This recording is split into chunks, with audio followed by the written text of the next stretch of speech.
유전자가 나오게 된 배경이 그런 거예요. 위에서 수직 낙하로 가까이에서 원하는 타점을 벗어나지 마라. 타점을 벗어났다는 건 이 드리퍼, 이 캐퍼 자체가 위에 보시면 그 원지름 자체가 위에는 넓어 보이지만 아래는 좁단 말이에요. 만약에 위쪽에서 이쪽에 그 방향성을 갖고 내벽을 쳐버리면 그냥 흘러 내려가 버리게 되죠. 대부분 드리퍼들은 다 그래요. 특히나 양각의 리브 형태는 더더욱이 그걸 벗어나지 못해요. 그럼 우리가 원하는 추출 기전이 나오질 않죠. 물은 언제나 수직으로 내가 원하는 타겟에 들어가 줘야 돼요. 그래서 현상에 대한 이야기를 많이 하는 게 지연식 뜸들이기입니다.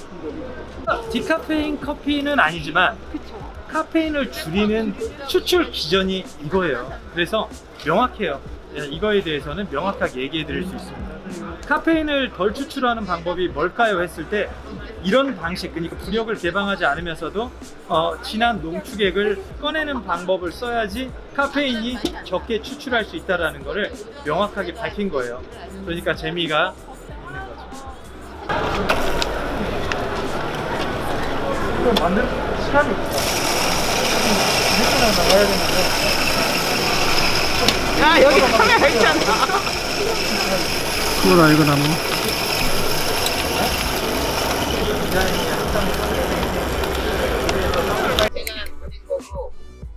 이거 지금 분쇄도가 일반 분쇄도 정도 되는 거예요. 이 일반 분쇄에 비해서는 조금 전체적으로 작은 것과 함께 들어와 있는데 한지 때문에 이 정도 분쇄도인데 이보다 좀 작아야 되겠죠. 오해할 수 있어요. 이제 이런 말 할 수 있어야 되는데. 그러려고 지금 이걸.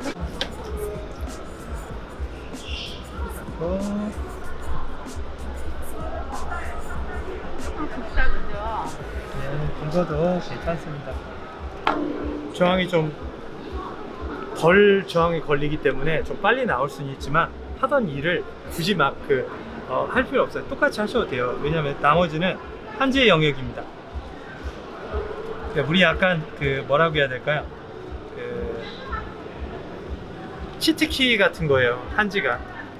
네, 이렇게 낙차를 좀 주면서 저 아래에 내가 원하는 타겟까지 보내고, 근데 타겟을 보냈는지 안 보냈는지 어떻게 알아요?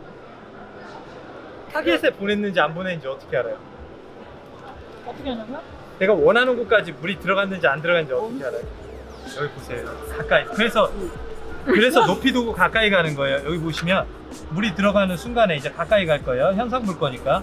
이렇게 해서 물이 여기 걸릴 때, 네네. 여기 이제 물이 이렇게 하다 보면 걸린단 말이에요. 그리고 나서 여기 아래에서 여기 보세요. 뽀로록 올라오죠. 아, 네네네. 예, 이 교반 현상에서 내가 원하는 타겟에 도달했는 걸 확인할 수가 있는 거예요. 그래서 커피가 어렵잖아요. 그러면 이렇게 하시는 게 좋아요. 가까이서 보시면 우리 눈으로 다 보이는 거예요. 여기 가까이에서 이렇게 들고, 예전에 보면 양손 드립한다고 다들 이렇게 했단 말이죠. 이렇게 할 때가 있어요. 아, 네네, 들고. 아래쪽 손으로 이렇게 천천히 돌리면서 했단 말이에요. 한쪽을 고정시키고. 근데 이제 이렇게 그때 삼각대를 벌써 10년 전에 이렇게 쓰면서 이제 그런 거 하지 말자.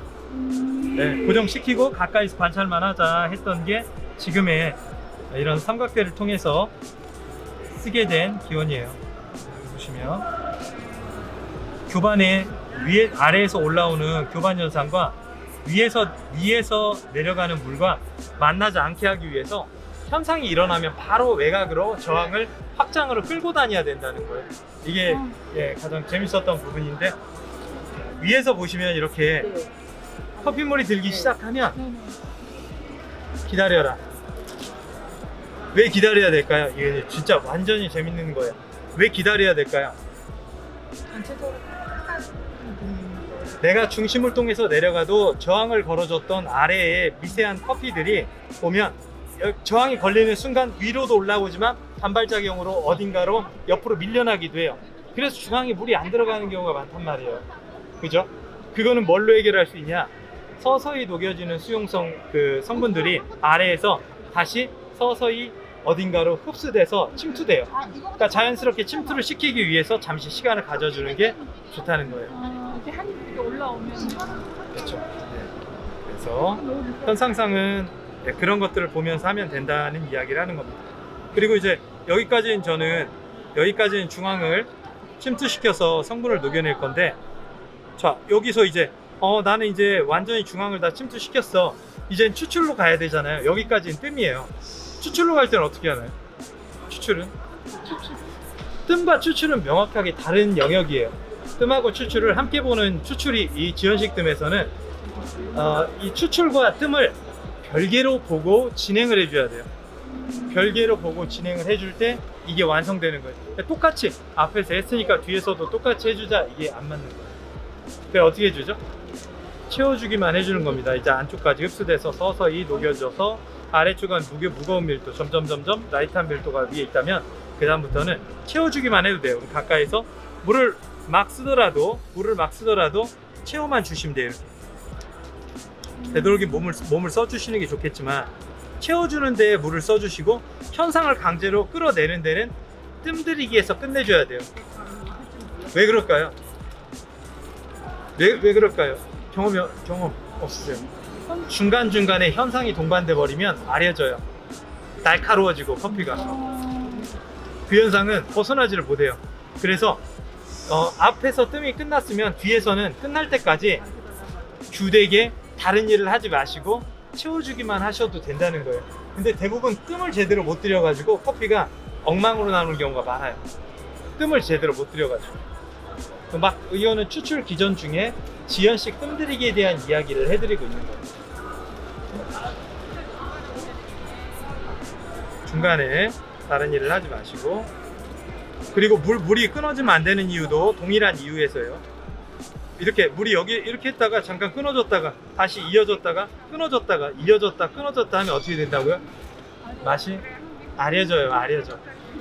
여러분 쓴맛 있잖아요. 커피의 쓴맛이 어떤 걸 쓴맛이라고 하는지 아세요?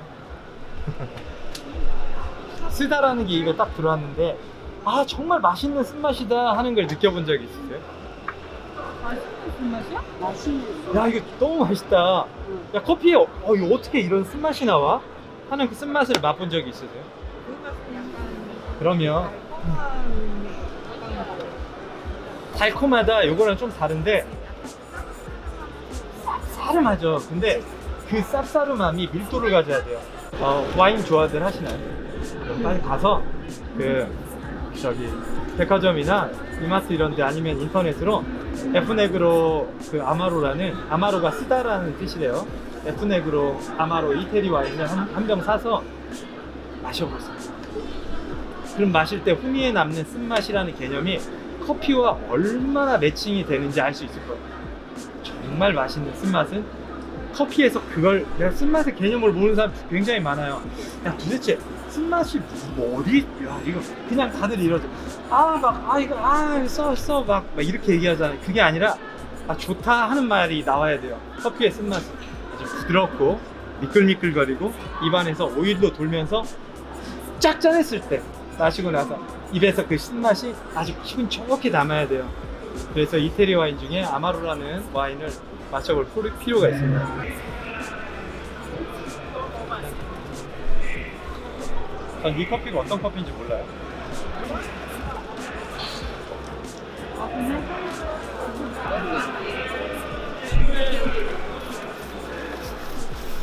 또 시시하네요.